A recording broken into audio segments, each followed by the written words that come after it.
rénover des classes, faire de nouvelles écoles, faire des voiries, faire des halls de sport. Donc clairement, il faut permettre aux autorités publiques d'investir intelligemment et de ne pas les étrangler comme on le fait aujourd'hui.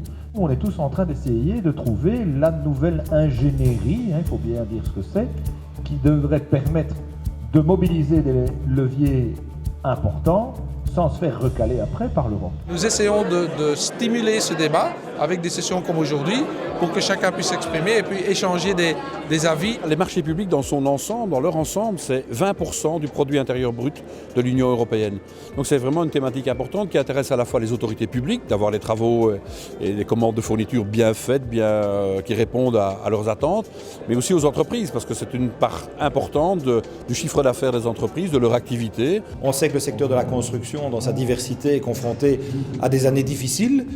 On sait aussi que les pouvoirs publics sont eux-mêmes confrontés à des obligations d'économie pour retourner vers l'équilibre budgétaire et assainir les finances. Et donc, cette équation parfois génère quelques inconnus. Et donc, il faut les lever, il faut donner de la confiance. Je pense que c'est une grosse difficulté pour des PME, je me considère encore comme une PME, de résister aujourd'hui dans les conditions actuelles du marché. On a essayé d'alléger les procédures pour les petites et moyennes entreprises pour qu'elles aient mieux accès au marché public, ce qu'elles ne font pas assez aujourd'hui, mais justement en supprimant une série de démarches qui pour elles sont très lourdes parce qu'il y a moins de personnel dans l'entreprise, et notamment par rapport à la simplification, essayer d'encourager la procédure électronique. Avoir une rigueur, oui, toujours dans la gestion publique, mais pas nous étrangler. L'austérité, on l'a vu pour toute une série de pays et de citoyens, l'austérité pure et dure, ça ne sert à rien, ça ne fait que précipiter la chute et le recul et le ressac de l'économie. Nous fournissons à plus ou moins 10 000 sociétés en Belgique les marchés publics. C'est-à-dire nous allons recenser tous les marchés publics, on les met tous dans une base de données et on va les distribuer sur base des profils des sociétés. Et donc ça nous permet de vraiment avoir une vision globale sur le marché, à savoir qui propose un cahier des charges. On demande des avis juridiques à EBP, soit en analyse de dossier, soit en optimalisation. À partir du moment où on fait des marchés publics, c'est pour les gagner.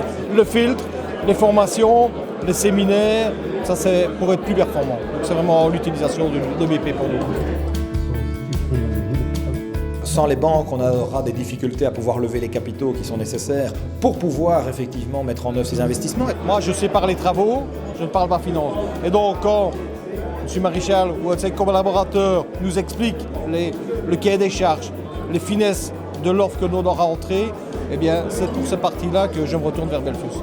En expliquant réellement, je dirais, quel est le degré de solvabilité de telle entité qui, a priori, pourrait ne pas être suffisamment crédible aux yeux d'un entrepreneur, mais donc nous, peut-être lui dire, écoute, derrière, il y a autre chose et que donc, nous, Belfius, on a entièrement confiance dans le partenaire public. Belfius a toujours été historiquement un interlocuteur de choix pour les pouvoirs publics. Ils l'ont été par le passé et je ne doute pas qu'ils le seront encore à l'avenir.